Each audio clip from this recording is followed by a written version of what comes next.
Bonjour à toutes, bonjour à tous, ravi de vous retrouver pour cette session sur l'inclusion numérique. Vous allez avoir le droit à 2 temps distincts, un pitch de start-up d'un programme qu'on accompagne sur cette thématique-là qui s'appelle 13M, et après une table ronde qui permettra aussi de traiter de cette question brûlante qui est l'inclusion numérique en France, et plutôt l'exclusion numérique. Je commençais par une petite question, qui sait combien de Français, on parle de millions de personnes, sont exclus du numérique en France? Qui a envie de se lancer? Allez, il me faut un chiffre. Stéphanie, qu'est-ce que... 5 millions, c'est plus. 14 millions, 13. Et bien à l'origine, quand on a démarré ce programme avec la Banque des Territoires, c'était 13 millions.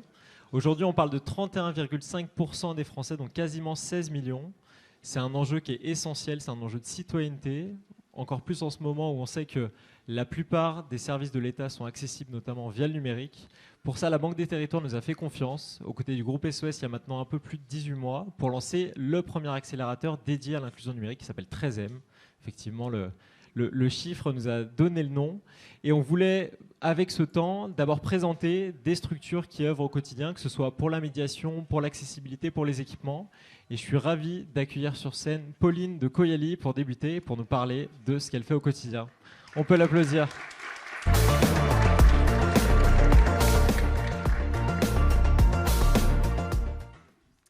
Bien, bonjour à tous et à toutes. Moi, je m'appelle Pauline Becchio, je suis la cofondatrice de Coyali. Et Coyali, c'est une solution pour simplifier l'utilisation des smartphones pour les personnes qui sont en situation d'électronisme. Donc Julien le disait, 16 millions de Français aujourd'hui concernés par l'électronisme. L'électronisme, c'est un néologisme qui est issu de l'illettrisme, puisque aujourd'hui, c'est devenu aussi handicapant de ne pas pouvoir utiliser le numérique que de ne pas savoir lire. Et ce, parce que le numérique est omniprésent dans nos vies, que ce soit pour avoir accès à des soins, à nos droits, pour consommer, et aussi, mais surtout, pour maintenir un lien social avec ses proches ou ses amis. Malgré le fait que les seniors n'aient pas le monopole de l'électronisme, ils représentent quand même une grande majorité des personnes concernées par ces problématiques d'accès au numérique. C'est pourquoi, avec Maxime, mon associé, on est allé à la rencontre des publics seniors dans un double objectif. Le premier était de mieux comprendre quelles étaient leurs peurs, leurs a priori et leurs appréhensions par rapport aux outils numériques en tant que tels. Et le deuxième, c'était aussi de mieux appréhender quels étaient les besoins et les usages d'une cible qui n'a pas forcément les mêmes grilles de lecture ni les mêmes besoins ou habitudes que nous. Et donc c'est de là qu'est né le projet Coyali. Donc Coyali, c'est 2 solutions numériques, donc 2 applications mobiles. Une première à destination des seniors, qui va être une interface simplifiée, donc qui va venir vraiment remplacer l'écran d'accueil du smartphone par une version plus ergonomique, donc blanche avec des grandes icônes, personnalisables aussi en fonction du niveau de difficulté de la personne. Et une deuxième application qui s'appelle Coyali Compagnon et qui, elle, va permettre à un proche aidant de prendre la main à distance sur le smartphone du senior pour lui venir en aide. Donc soit le guider dans la résolution d'un problème bloquant, soit reproduire les clics depuis son smartphone sur le smartphone du senior.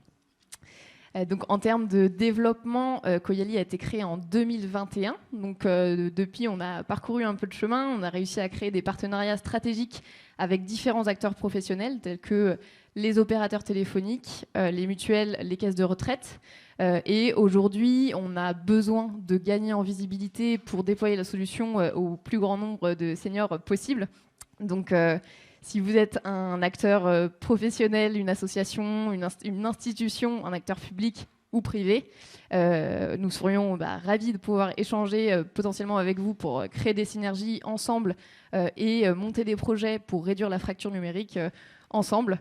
J'aimerais rajouter 2 petites choses pour terminer. La première, c'est que Coyali, c'est une solution qui n'est pas compliquée à implémenter puisqu'elle ne nécessite pas forcément d'investissement, donc pas d'achat de matériel ni d'investissement initial pour monter un projet autour de Coyali. Et la deuxième que j'ai oubliée, oui, on peut personnaliser aussi Coyali pour qu'elle corresponde à vos réalités et à vos problématiques en tant que pro. Donc voilà, intégrer des services numériques qui vous appartiennent dans l'application pour les seniors ou pour les aidants, c'est tout à fait envisageable. Voilà, je serais ravie de pouvoir répondre à vos questions juste après, donc n'hésitez pas à venir me voir pendant le temps d'échange. Merci.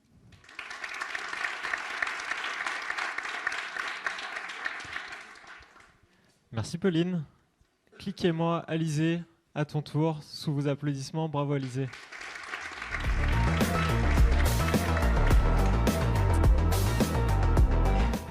Bonjour à tous, je suis ravie d'être parmi vous ici. Je suis Alizé Lehir et je représente Cliquez-moi aujourd'hui. Chez Cliquez-moi, je m'occupe de déployer des ateliers sur toute la France et je vais vous expliquer la solution, mais en attendant, le contexte. Je vous apprends rien, tout passe par le numérique aujourd'hui. Gérer sa banque, faire une démarche, acheter un billet de train. Mais depuis la pandémie, c'est tout le secteur de la santé qui se digitalise et ça devient un vrai enjeu de société.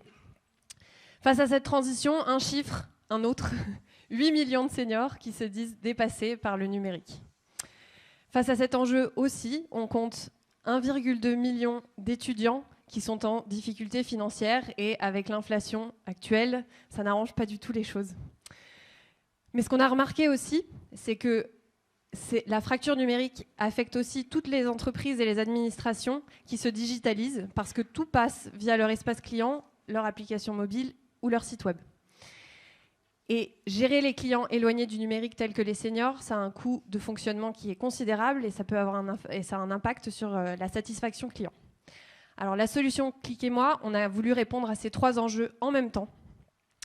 Et donc c'est d'accompagner les clients seniors de ces entreprises et de ces administrations à la maîtrise de leur outil numérique, des applications et des espaces clients, à naviguer sur Internet en sécurité, à savoir déceler les arnaques, et puis aux incontournables du numérique qu'on connaît, le QR code dont on ne peut plus se passer, la santé connectée, prendre un rendez-vous sur Internet et toutes ces choses-là. Et comment on le fait ? Eh bien, on le fait via des ateliers collectifs personnalisés qui sont dispensés par des étudiants ou des jeunes que nous formons et que nous rémunérons. Un exemple pour illustrer la solution Cliquez-moi. On a un partenariat avec la mutuelle Clésia. Clésia souhaitait élargir son offre à ses adhérents seniors et proposer un accompagnement aux fondamentaux du numérique. On leur a créé une offre personnalisée sur ces thématiques et on a déployé des ateliers à la fois en présentiel mais aussi en distanciel pour toucher un maximum d'adhérents. Et on est super fiers parce qu'après 1 an de partenariat, on a formé déjà plus de 700 adhérents et on a re-signé avec eux pour une 2e année. Donc si je suis là devant vous aujourd'hui, c'est pour un objectif qui est simple. Mais ce qu'il faut d'abord... je vais un peu trop vite en besogne. Ce qui nous guide chez Cliquez-moi, c'est renforcer évidemment l'inclusion numérique des seniors, mais l'inclusion sociale aussi, parce qu'on crée un lien pendant ces ateliers. Et on le fait en renforçant l'employabilité et les finances des jeunes. S'il faut retenir 2 choses de Cliquez-moi, c'est que depuis 2015, on est déjà à plus de 10 000 seniors formés sur plus de 300 villes. Et donc, j'en reviens à pourquoi je suis là aujourd'hui. Notre Zero to One, il est simple, c'est de continuer sur cette très belle lancée, de continuer à quadriller la France et de passer de 300 villes à plus de 1000 villes. Mais pour ça, on a besoin de nouveaux partenaires qui portent cette mission avec nous. Et donc, je vous invite, entreprises, administrations, à scanner notre QR code, qu'on prenne rendez-vous, qu'on discute ensemble de ce qu'on peut faire pour vos bénéficiaires seniors. Voilà. Et je vous remercie. Je serai disponible pour les questions.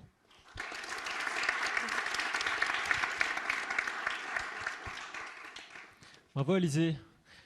WeFound, Théo, le régional de l'étape. Je t'en prie, sous vos applaudissements. Merci Julien, bonjour à tous et à toutes. Donc, moi je m'appelle Théo, aujourd'hui je viens vous parler de WeFound. Mais avant de commencer ma présentation, je voudrais vous mettre à contribution et poser une question. Attention, c'est peut-être un petit peu technique. Qui dans cette salle a changé soit de téléphone, soit d'ordinateur au cours des 3 dernières années? Par main levée, s'il vous plaît. Ok, je pense qu'on est sur un tiers. Je vous remercie. Pour expliquer pourquoi je pose cette question, sachez qu'en France, en moyenne, les entreprises changent tous les 3 ans de matériel informatique, sachant que la durée de vie pourrait aller au-delà de 10 ans. Et ce qui me permet d'introduire l'un des 2 problèmes auxquels on s'adresse chez WeFound, celui du gaspillage électronique. Un seul chiffre, c'est 20 millions de tonnes de déchets électroniques qui ont été générés seulement en France et seulement l'année dernière. Parmi ces déchets électroniques, bon nombre auraient pu être réemployés et auraient mérité une seconde vie. Le second problème auquel on s'adresse, c'est celui de l'exclusion numérique. C'est le thème qu'on aborde tous aujourd'hui. Pour reprendre un petit peu ce qui a été dit avant, l'exclusion numérique, c'est les difficultés, voire l'incapacité que connaissent les personnes, ces 14 millions de Français, à l'usage du numérique. Ça peut être pour plein de raisons.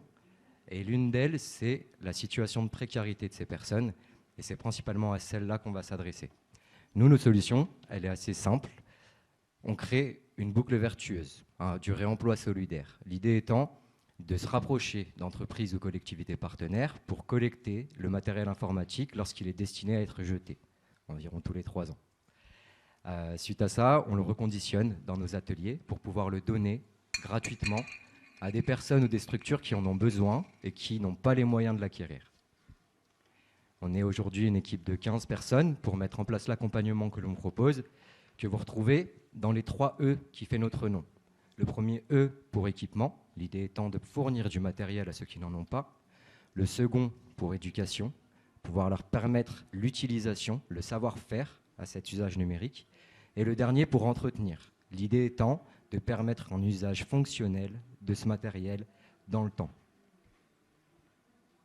Vous l'avez sûrement compris, nos bénéficiaires sont des structures et personnes qui n'ont pas les moyens. Alors pour que ça puisse être gratuit pour eux, on a besoin de 2 choses. 1, du matériel informatique à reconditionner et 2, des financements. Donc pour ça, on s'appuie sur des partenariats publics. Je peux citer en exemple la métropole de Lyon qui est là aujourd'hui et qui nous a fait confiance pour équiper 2 à 3 000 personnes en l'espace de 3 ans avec un partenaire, avec des kits inclusifs. Équipement, accompagnement à la prise en main du matériel et maintenance. On s'appuie également sur des partenaires privés, des entreprises qui, soit dans le cadre de leur politique RSE, soit parce qu'ils trouvent du sens à acculturer les gens à leurs services numériques, nous financent ou réalisent des dons matériels pour qu'on puisse mettre en place nos actions. Et enfin, on a également une capacité d'autofinancement puisqu'on réalise de la vente de matériel reconditionné en B2B ou en B2C via notre filiale. Si je suis ici aujourd'hui devant vous, c'est parce que nos ambitions, c'est d'équiper un maximum de personnes et de les accompagner vers l'autonomie numérique. Je vous ai posé la question en début de qui est-ce qui avait changé son matériel au cours des 3 ans, et il y a beaucoup de mains qui ne sont pas levées.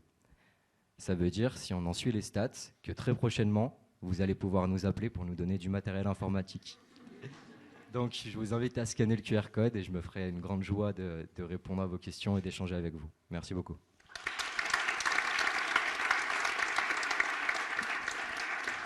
Bravo Théo et Jean-Christophe de Connexio, sous vos applaudissements pour finir ce très beau temps de pitch.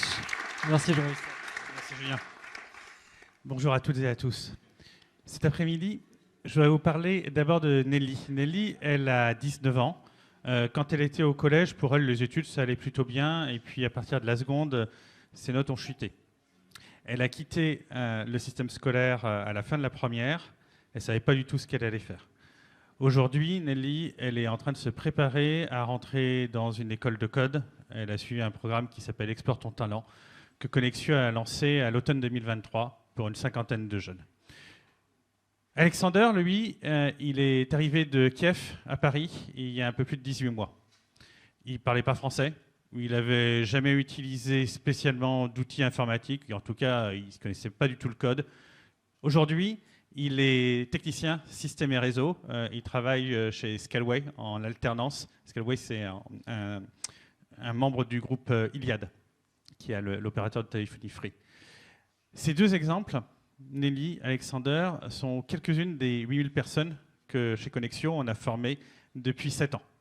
Mais 8000 personnes, c'est absolument rien par rapport aux millions de personnes qui aujourd'hui sont éloignées du numérique et qui, parce qu'elles ne savent pas utiliser suffisamment bien les outils informatiques, ne parviennent pas à décrocher un emploi. Ce que nous souhaitons faire, et c'est pour ça aussi qu'on veut passer de 0 to 1, enfin en tout cas passer à l'échelle, c'est de faire en sorte qu'on s'adresse à un bien plus grand nombre de personnes. Et pour ça, on a besoin des entreprises, et donc je m'adresse en particulier aux dirigeantes, aux dirigeants qui sont dans la salle, également à toutes les personnes qui représentent des entreprises. Vous pouvez nous aider directement et vous pouvez aider directement des personnes comme Nelly ou comme Alexander. Pour cela, 2 possibilités. La première, c'est via le recrutement en alternance, le recrutement en CDD, le recrutement en CDI, parce que ces talents ont besoin d'avoir une chance supplémentaire. Ils ont des compétences techniques, ils sont en mesure de faire leurs preuves en entreprise, ils ont juste besoin d'un élan supplémentaire. Ensuite, c'est par la taxe d'apprentissage. C'est le moment, il reste encore un peu plus d'un mois pour flécher le solde de la taxe d'apprentissage. Donc allez-y, et pour retrouver Connexio, vous avez le QR code qui est ici. On est présent dans un peu plus de 40 villes. Demain, on ambitionne d'être présent dans plus de 100 villes et dans toutes les régions de France. Je vous remercie. Merci beaucoup pour ces 4 très belles présentations. Et j'appelle maintenant Fanny Serre, Erwan Le Luron et François Blouvac à me rejoindre sur scène pour cette très belle table ronde. Je vous en prie, prenez chacun un micro, où tu veux.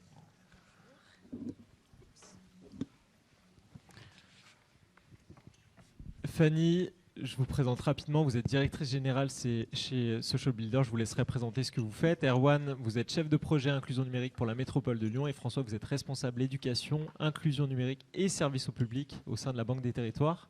Une première question pour chacune et chacun d'entre vous. Fanny, qu'est-ce que vous avez pensé des pitchs? Qu'est-ce que ça vous inspire? Déjà, je suis toujours assez impressionnée par la qualité de ce genre de pitch, la capacité à expliquer en très peu de temps, de façon tellement claire, un problème à résoudre et une solution qu'on y apporte. Donc, un grand bravo à toutes les présentatrices et présentateurs. Et moi, je connais particulièrement Connexio, puisqu'on travaille ensemble avec Jean-François et l'ensemble des équipes, Jean-Christophe et l'ensemble des équipes de Connexio pour justement sur ces thématiques d'inclusion numérique, de ramener à la fois des jeunes, mais aussi des demandeurs et des demandeuses d'emploi vers ces métiers du numérique qui aujourd'hui représentent énormément d'opportunités professionnelles dont sont exclues une grande partie des personnes qui sont à la recherche d'un emploi. Erwan, même question, je sais que ça fait écho sur certains d'entre eux aussi. Toujours attentif d'écouter tout ce qui se passe dans le secteur. En tout cas, on travaille déjà avec WeFound, puisque comme Théo l'a dit, on est en marché avec eux pour équiper plus de 3000 personnes pour les 4 années à venir en équipement matériel. Et puis, on travaille aussi avec les précédentes sessions de 13M, puisqu'on est en relation avec SOS Tech. Donc, toujours attentif à ce qui se passe dans le secteur. Ouais. François, pour finir ce tour de table. Ouais, je triche un peu puisqu'on les a choisis ensemble, donc je les trouve très bons. Mais ce qui est intéressant, c'est qu'ils présentent une palette assez complète des champs qui méritent d'être adressés. On a de la formation, on a de l'intermédiation numérique, on a du reconditionnement, c'est des gros enjeux et on va probablement évoquer ces sujets au fil de la discussion. Toutes ces question, la façon d'aborder l'inclusion numérique aujourd'hui, elle nécessite justement d'avoir ce scope très large et de pouvoir, comme ils le font, toucher à différents sujets sur toute la chaîne de valeur.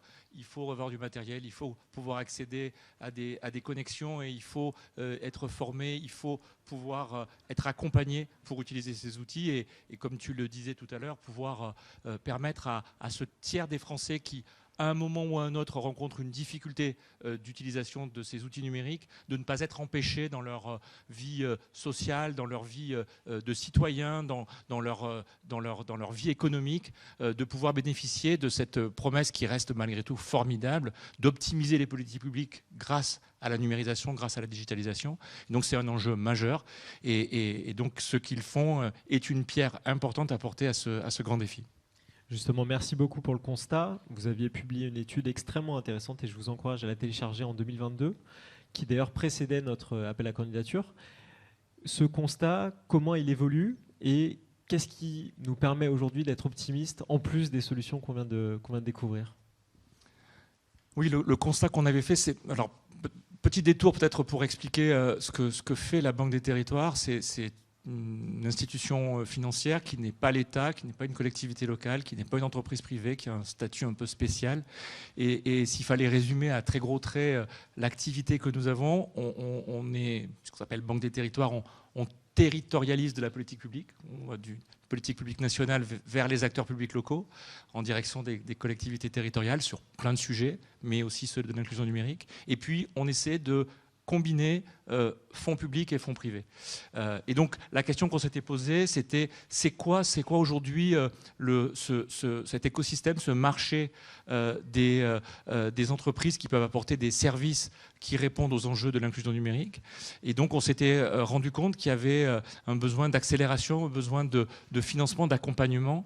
Et c'est de là qu'est née l'idée, d'abord de la discussion qu'on a eue avec vous, avec H7, de créer un accélérateur et de de permettre à ce que des bonnes idées puissent rencontrer un modèle économique, un marché, et que ces marchés soient aussi correctement organisés. La nature de la demande, elle va certainement combiner des besoins portés par des fonds publics, ceux de collectivités locales, ceux de programmes portés par l'État, et puis des initiatives privées. Et donc, on a besoin de structurer et d'organiser. Les choses avancent doucement. C'est un secteur qui reste encore fragile et se développer, ils ont beaucoup de courage parce que ça reste quand même encore assez compliqué. Mais c'est justement la raison pour laquelle il faut créer ces réseaux qui puissent bien fonctionner, que l'État continue à porter des politiques publiques fortes comme elle le fait avec France Service, avec les conseillers numériques, avec toute une série de dispositifs. Je pense à des choses qui se passent dans le champ de l'éducation, que des collectivités territoriales s'en saisissent, accompagnent, complètent, et que cette hybridation des politiques publiques, ça permette de dégager des marchés, des besoins, et que ce soit au service de cet objectif. Une fois de plus, on est, nous, assez centrés sur ça. Comment est-ce qu'on fait baisser donc, le tiers, les 16 ou les 13 millions de Français qui sont encore aujourd'hui empêchés dans leur vie de tous les jours? Et justement, de la Banque des territoires au territoire, et donc direction collectivité locale. Erwan, comment cela résonne chez vous et quels sont finalement vos grands enjeux sur le territoire de la métropole de Lyon? En tout cas, pour rebondir sur la question de la question positive, nous on est un petit peu moins positif. C'est-à-dire qu'en fait, on s'aperçoit que le chiffre ne diminue pas, il est plutôt en augmentation. Que les gens qui sont confrontés aux démarches, notamment administratives en ligne, il y a plus de 58% des gens qui sont en difficulté. Donc il n'y a pas que les gens exclus de la fracture numérique, mais il y a aussi tout à chacun. Et donc la fermeture des guichets physiques entraîne un certain nombre de difficultés, et notamment à la métropole qui recueille en tout cas de manière inconditionnelle les personnes, et donc qui est amené à accompagner les gens sur des compétences qui ne sont pas forcément les siennes. Donc en fait, on a attaqué, nous, le sujet en 2019. On a commencé par cartographier l'ensemble de l'offre sur le territoire, notamment avec les communes, les opérateurs dits de services dématérialisés type la CAF, Pôle emploi et autres, et aussi avec les communes. Et en fait, on a commencé à créer un réseau qu'on a appelé le réseau Résine. Et après, on a construit rapidement, notamment justement avec les politiques de l'État. Il y a eu les passes numériques qui étaient des chèques de financement, d'accompagnement, sur lequel on s'est basé, qui nous a permis de construire nos premiers outils concrets. Il y a eu les conseillers numériques. Donc les conseillers numériques, pour ceux qui ne savent pas ce que c'est comme des écrivains publics numériques qui aident les personnes en difficulté. On n'aime pas le dire, mais c'est souvent faire à la place d'eux en réalité, bien que c'est plutôt dans le souhait initial une montée en compétences pour être autonome. Et donc on s'appuie sur les initiatives de l'État et puis on en porte nous en propre. Donc le rôle de la métropole, c'est de fédérer les acteurs du territoire, de les organiser, d'éviter qu'ils soient équitablement répartis, de faire des appels à projets pour les financer. Et puis on a des outils en propre puisqu'on a une hotline, donc on s'appuie sur SOS Tech pour pouvoir aider les personnes, donc en français, en anglais, ou en arabe. On fournit du matériel. On a aussi toute une partie sur nos agents eux-mêmes qui peuvent être en fracture numérique également. Et donc on les forme. Et puis on les forme aussi à la posture à tenir face à ceux qui sont présentiels avec les bénéficiaires, à la posture à tenir face à ces gens, comment les repérer, comment ne pas les stigmatiser et les trouver le bon endroit qui correspondra le mieux à leurs besoins en fait. Voilà. Justement, Fanny, vous êtes au contact de ces bénéficiaires, des femmes, pour le coup, pour Social Builder. Je vous laisse rappeler la mission et puis aussi témoigner de toutes ces informations de terrain que vous possédez.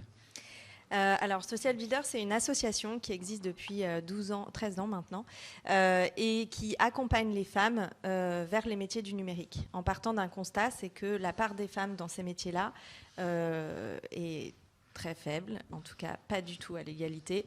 Et le deuxième constat, sans vouloir casser l'ambiance sur les constats positifs, c'est que ça va pas du tout dans la bonne direction. Donc si on regarde les chiffres entre 1980 en gros et aujourd'hui, la part des femmes dans les études numériques et techniques s'est effondrée. Et aujourd'hui, les jeunes femmes qui choisissent en orientation, formation initiale, de partir sur des formations numériques est également extrêmement faible. C'est autour de 20-25%. Donc c'est vraiment trop faible. Et nous, on part du constat chez Social Builder que Le numérique aujourd'hui, ce sont des compétences qui sont présentes dans tous les métiers. Vous venez de le dire sur les métiers, y compris des agents municipaux. Les compétences numériques sont incontournables. Les femmes sont absentes des métiers du numérique et si elles se laissent distancier sur le marché du travail en n'étant pas proactives sur l'acquisition de ces compétences-là, quels que soient les métiers, numériques ou périphériques aux compétences numériques, elles se feront distancier à long terme. Et c'est une catastrophe parce que ces métiers-là sont des métiers où il y a énormément d'opportunités professionnelles à tous les niveaux. On n'a pas besoin d'être ingénieur pour travailler dans le numérique. On peut faire du numérique sans avoir un bac+5. On peut faire du numérique quand on a eu un parcours scolaire parfois un petit peu cabossé. Et on a eu un très bel exemple ce matin avec Anthony Babkin, pour celles et ceux qui l'ont écouté. On peut faire du numérique quand on est une femme. Oui, c'est vrai, on peut. Et il y a beaucoup de femmes qui ne le savent pas et beaucoup de jeunes femmes qui ont des stéréotypes et qui ne se représentent pas ces métiers-là parce que c'est des métiers avec beaucoup d'anglicisme, avec un espèce de jargon, avec une représentation extrêmement stéréotypée également de l'homme blanc dans un univers de gaming dans lesquels les femmes ne se projettent pas. Et tout ça, c'est faux, évidemment. Et donc nous, chez Social Builder, notre mission, c'est de déconstruire ces stéréotypes, les stéréotypes que nous, femmes, nous nous plaquons toutes seules comme des grandes, et puis les stéréotypes qu'on nous plaque ou que la société nous plaque. Donc c'est changer les mentalités. Une fois qu'on a réussi à créer un déclic chez des femmes, on accompagne principalement des femmes demandeuses d'emploi pour une bonne partie d'entre elles demandeuses d'emploi de longue durée qui ont eu des parcours professionnels absolument pas dans ces métiers-là. Donc déconstruire les stéréotypes, changer les mentalités, accompagner ces femmes une fois qu'elles se sont dit tiens mais pourquoi pas, ça pourrait être pour moi, vers une formation qui ensuite peut être assurée par Connexio par exemple, une formation technique. Et le tout n'est pas de se former techniquement, c'est aussi de reprendre confiance, de prendre confiance et reprendre confiance, et à un moment donné de se dire que avec une formation technique, on peut convaincre un recruteur ou une recruteuse qu'on est là pour faire ce métier qu'on a choisi et s'y insérer durablement. Et notre troisième mission, qu'on voudrait mettre en place de façon beaucoup plus forte, c'est de changer l'écosystème et changer les mentalités dans les organisations. Parce qu'aujourd'hui, on se rend compte que quand on arrive à convaincre une femme ou une jeune femme qu'elle peut aller vers ces métiers-là, elle se rend compte que ça lui plaît, on la forme, on lui donne toutes les compétences, toute la confiance en elle possible. Et derrière, on ne trouve pas de recruteur ni de recruteuse. On ne trouve pas d'entreprise pour que cette personne, cette femme, cette jeune femme puisse faire son alternance, puisse avoir sa première expérience. Et en fait, ça, c'est une catastrophe parce que ça casse tout l'élan qu'on a réussi à créer, nous, secteur associatif, service public de l'emploi et tous les financeurs qui nous soutiennent au quotidien. Voilà. Ça m'amène deux questions. Une première pour vous, Fanny, c'est comment on les touche, ces bénéficiaires, comment on les touche, ces femmes qui doivent absolument postuler dans vos programmes. Puis il y aura une question sur le financement que je poserai à Erwan tout de suite après. Alors, sur l'aller vers, c'est le plus important. En fait, on se rend compte, on organise des journées qui s'appellent, des forums qui s'appellent Oser la tech, pendant lesquels on va déconstruire les stéréotypes, présenter des rôles modèles, faire découvrir un premier niveau de métier pour créer ce déclic. Et en 2023, on a eu plus de 1700 participantes sur nos forums. Et parmi elles, il y en a entre 300 et 400 qui sont ensuite inscrites à des semaines de découverte des métiers. Pour arriver à toucher ces 1700 personnes, c'est-à-dire à peu près 3000 inscrites et en gros 50% qui se présentent, il faut nous, on travaille en très très grande proximité avec France Travail. Les services publics de l'emploi sont quand même les premiers prescripteurs. Mais si on veut toucher des personnes qui sont un peu plus éloignées de l'emploi et en perte de confiance, il faut qu'on aille chercher des prescripteurs en qui elles ont confiance, c'est-à-dire des prescripteurs qui sont des associations de terrain, des associations qui sont dans les quartiers et qui sont au contact au quotidien de ces personnes-là. Ce qui n'est pas notre cas, nous on est l'étape d'après, mais nous notre rôle c'est d'aller mailler le territoire et d'aller travailler en synergie. Et je pense que ce mot-là est extrêmement important quand on s'attaque à des problématiques comme l'inclusion numérique. Travailler en synergie avec tous les acteurs parce qu'on a tous une pierre à apporter et que nous, associations qui travaillent sur la mixité et l'égalité professionnelle, on ne peut pas résoudre tous les problèmes. On a besoin de s'appuyer sur ceux qui connaissent bien spécifiquement un problème qui peut être par exemple l'éloignement et l'éloignement de l'emploi en particulier. Et ça nous amène, Erwan, à la question du modèle économique. Ici, à H7, 70 startups accompagnées. Dans le cadre de 13M, 2 associations et 2 startups. Et la question qui revient souvent, c'est qui finance ? Et du coup, une question assez ouverte, c'est entre les initiatives publiques et le privé, quelle est aussi la vision de la métropole de Lyon ? Et peut-être votre vision aussi, Erwan, qu'on complémentaire? En fait, initialement, on souhaitait, quand on a essayé de monter le réseau, d'avoir une structure ad hoc. Et en fait, on s'est aperçu que le côté financeur et le côté médiateur était compliqué et qu'il fallait qu'on commence par avoir une offre en propre côté métropolitain. Et à partir du moment maintenant où le réseau est constitué et qu'on a une offre qui est en propre, notre souhait, c'est plutôt de prendre un peu de recul, un peu de retrait, et de regarder ce qui se passe sur le territoire et d'accompagner les associations ou les projets qui pourraient être intéressants sous forme d'appel à projet. Donc on a lancé récemment un appel à projet sur l'éducation et l'inclusion numérique.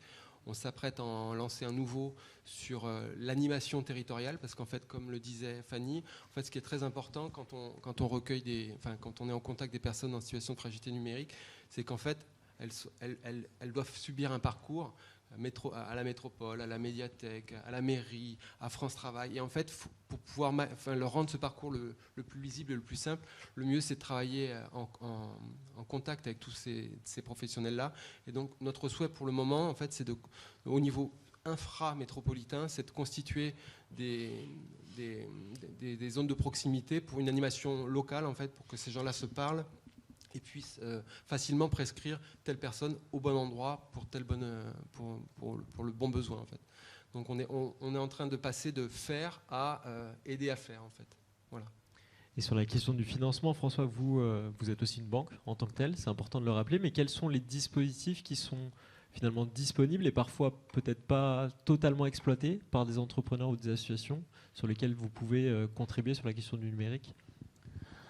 Alors, on est un investisseur qui peut prendre une participation dans des entreprises. Et l'objectif initial de notre accélérateur, c'est aussi de permettre d'alimenter notre pipe d'investissement potentiel.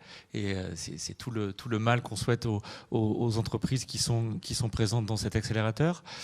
Mais notre tâche est aussi importante dans l'intermédiation avec les écosystèmes que ça adresse, puisque je l'ai dit tout à l'heure, il faut répondre à des sujets qui seront financés par de l'argent public, que ce soit l'État ou les collectivités territoriales, ou en tout cas par des services. Donc c'est aussi important de créer ce que soulignait Erwan, c'est ce réseau. Il y a aujourd'hui des briques positives qui se mettent en place. Un exemple autour de l'accès au droit, la création des France Services, des maisons France Services, qui sont ces lieux où chaque usager peut trouver dans un contact physique avec des conseillers des réponses à l'accès à un bouquet de 11 services publics nationaux, les caisses d'allocation familiale, vieillesse, retraite, titres sécurisés, justice, Pôle emploi, la Poste, il y en a 11. Je vous fais grâce de la liste complète, à laquelle s'ajoute de l'initiative des collectivités qui gèrent ces lieux, des services qui sont dispensés par la collectivité et qui permettent de faire ce que j'évoquais tout à l'heure, cette hybridation des politiques publiques, d'éviter, comme le disait Erwan, qu'on balade les gens d'un service à l'autre. Si on veut accéder à la tarification sociale de la cantine qui est déployée par la commune et qu'on a besoin du quotient familial, on ne dit pas aux gens, allez, vous allez aller à la CAF, et puis quand vous aurez votre quotient familial, vous reviendrez là dans ces lieux. Ce que je dis est vraiment un résumé à très gros traits, mais il peut être traité globalement ces choses-là. Et surtout, les gens peuvent être renvoyés vers la bonne compréhension des services qui apporteront une réponse à leurs besoins. Et c'est ça aujourd'hui. Aujourd'hui, la digitalisation des services publics amène à ce que les gens soient perdus. Ils comprenaient mal ce que la puissance publique pouvait faire pour eux, et la digitalisation les éloigne encore plus, alors qu'elle devrait pouvoir les accompagner. Et donc, cette intermédiation physique, c'est on prend des gens, en les faisant parler, vous venez me voir parce que vous avez tel type de problème, et souvent ce qui se passe, c'est qu'on tire le fil et qu'on en découvre d'autres, et on peut indiquer, là je vais résoudre votre problème en première intention, mais je vais vous renvoyer vers un autre service qui pourra apporter une réponse. On visitait ce matin dans la métropole, à Vénissieux, un lycée qui a développé un dispositif qu'on soutient qui s'appelle des espaces services jeunesse, qui sont dans des lycées, des services qui permettent de gérer des choses très concrètes. comment je dépose correctement un dossier de bourse. Ah bon, j'avais droit à une bourse pour m'aider à financer mes études. Comment fonctionnent les outils qui sont proposés à mes parents pour suivre ma scolarité, avec par exemple les pronotes qui permettent de dialoguer entre les enseignants, les élèves et leurs parents. Comment je peux découvrir l'offre d'enseignement supérieur alors que je suis originaire d'un milieu où j'en ai jamais entendu parler, où j'estime peut-être même, un peu comme vous l'évoquiez, que ça n'est pas fait pour moi, et donc qu'on puisse gérer ce genre de dispositif. Le numérique est souvent la solution qui, pour toutes les personnes qui sont très intégrées socialement, est un booster énorme. Pour ceux qui en sont éloignés, c'est un frein supplémentaire. Et donc, insister là-dessus, recréer des parcours, c'est absolument déterminant. Il y a aujourd'hui beaucoup d'acteurs qui sont présents, beaucoup d'initiatives assez enthousiasmantes qui existent. Elles ont besoin d'être coordonnées dans des réseaux, et il y a aussi nécessité à ce qu'on retrouve des parcours de financement pour les porteurs de projets, qu'il y ait plus de lisibilité. Il faut que les porteurs de projets qu'on a entendus tout à l'heure sachent quels seront leurs clients au bout du bout, quels seront les financements quels seront la facturation qu'ils pourront faire, et qui pourra payer ces services. Et ça se met en place. Je partage ce qui a été dit sur le fait que la situation n'est pas rose et qu'on continue en effet, on est passé de 13 millions à 16 millions et que ça ne s'améliore pas, mais qu'il y a des dispositifs qui existent et qu'il ne faut pas désespérer ni de l'action publique, ni du fait que ces efforts et ces initiatives, et ce qui se passe sur la métropole de Lyon est assez exemplaire, puissent petit à petit venir éroder ce chiffre et qu'on revienne à 13 millions, comme ça on sera dans les purs, et puis qu'on fasse baisser petit à petit ce nombre trop important aujourd'hui. Et vous avez parlé des étudiants. Moi, je vous avais posé en préparant cette conférence une question extrêmement naïve. Je vous avais dit 55% des jeunes âgés entre 16 et 19 ans utilisent TikTok tous les jours. Et je me suis dit, ok, le problème du numérique, il est réglé. Fanny, vous avez eu une réponse qui a été extraordinaire. Je vous laisse la partager avec l'audience, parce que finalement, on n'y est pas. C'est le moment où je me dis, qu'est-ce que j'ai dit? Non, je rigole. Non, mais alors, c'est ce que j'ai dit, c'est qu'en fait, tous les jeunes aujourd'hui utilisent TikTok, ils ont un téléphone, mais ils ne savent pas utiliser les outils numériques pour des besoins professionnels. Écrire un mail correctement, bon, sans faute, ok, mais simplement exprimer une demande par mail, etc., c'est pas du tout la même chose que de chatter sur Instagram ou sur un autre réseau. Moi-même, je suis dépassée, j'ai une fille de 14 ans, donc je n'utilise pas les mêmes réseaux sociaux qu'elle, mais voilà, on en est là. Donc la fracture numérique, c'est une fracture numérique qui n'est pas forcément celle à laquelle on pense. Voilà, ce qu'on se disait tout à l'heure, ou ce que les personnes qui présentaient leur projet sur la fracture numérique par rapport aux seniors qui n'ont pas été habitués à l'outil numérique via un téléphone, etc., n'est pas du tout la même que la fracture numérique qui est en train de s'installer chez la jeune génération, qui connaît l'outil numérique via un téléphone, mais qui ne connaît pas l'outil numérique pour travailler avec et s'en servir pour rechercher un emploi, envoyer un CV, faire un CV, envoyer un CV, etc. Donc, je caricature un petit peu, et évidemment, les situations sont extrêmement diverses, mais je pense que c'est un point clé. Il n'y a pas d'ordinateur. Par exemple, le nombre de foyers, des élèves, maintenant il y a des initiatives côté lycée, éducation nationale, l'initiative PIX par exemple, de pouvoir avoir cette certification quand on est en 3e, puisque ma fille l'a passée la semaine dernière. Donc certification PIX qui permet de tester ses compétences numériques de base, c'est vraiment un point positif et ça va dans la bonne direction.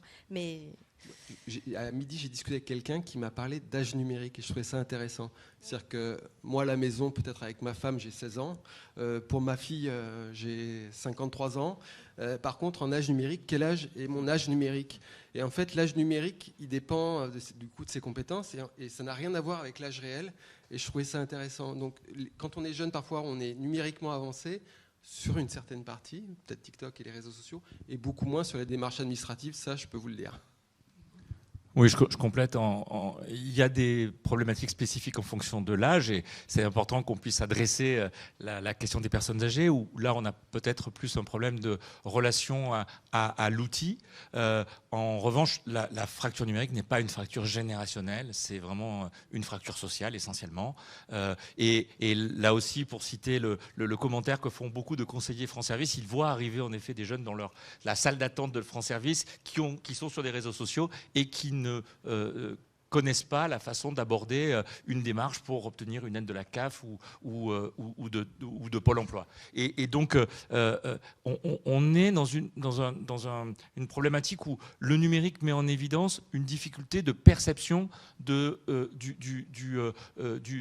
monde dans lequel on est et de ce que ce monde, cette organisation sociale, peut apporter en termes de solutions. L'exemple que je donnais sur les bourses, voilà, il y a des gens qui ont droit, qui ne savent absolument pas que ça existe et qui pouvait exister une aide sociale pour poursuivre ses études. Et donc ça, c'est un double sujet.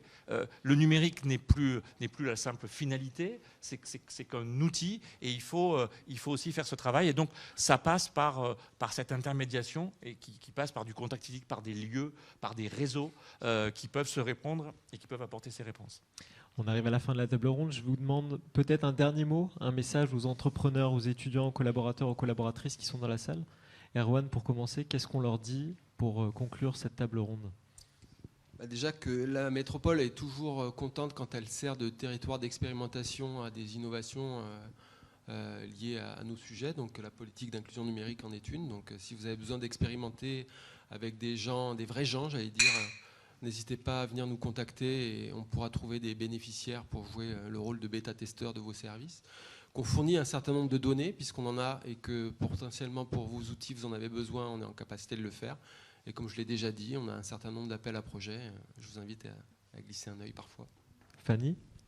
Alors moi, c'est très concret. On lance un super programme à Lyon en début novembre qui s'appelle Take It Girl et qui a pour objectif de remobiliser des jeunes femmes éloignées ou en tout cas demandeuses d'emploi, de les remobiliser, de leur faire découvrir les métiers du numérique. Donc ça va se matérialiser par une journée de découverte, des semaines de découverte, mais aussi du mentorat et de l'accompagnement. Donc si certains et certaines d'entre vous ont envie de devenir mentor de ces jeunes femmes, n'hésitez pas à nous contacter. Et François, pour conclure ? Je leur dirais de s'armer de beaucoup de courage parce que c'est encore difficile et ce serait mentir de dire le contraire, mais de participer, de faire de la publicité sur l'accélérateur et sur d'autres initiatives qui sont prises ici ou là. Probablement serait-il intéressant, mais on en discute déjà, y compris avec la métropole, de réfléchir à démultiplier peut-être à l'échelle locale ce genre d'initiative, parce que c'est la meilleure façon, cette mise en contact avec les politiques publiques, avec les acteurs locaux, de déployer ces offres et de trouver des marchés, de faire fonctionner les projets d'entreprise qui sont de très beaux projets. Merci à tous les trois pour cet éclairage et place aux échanges. À très bientôt. Au revoir. Merci.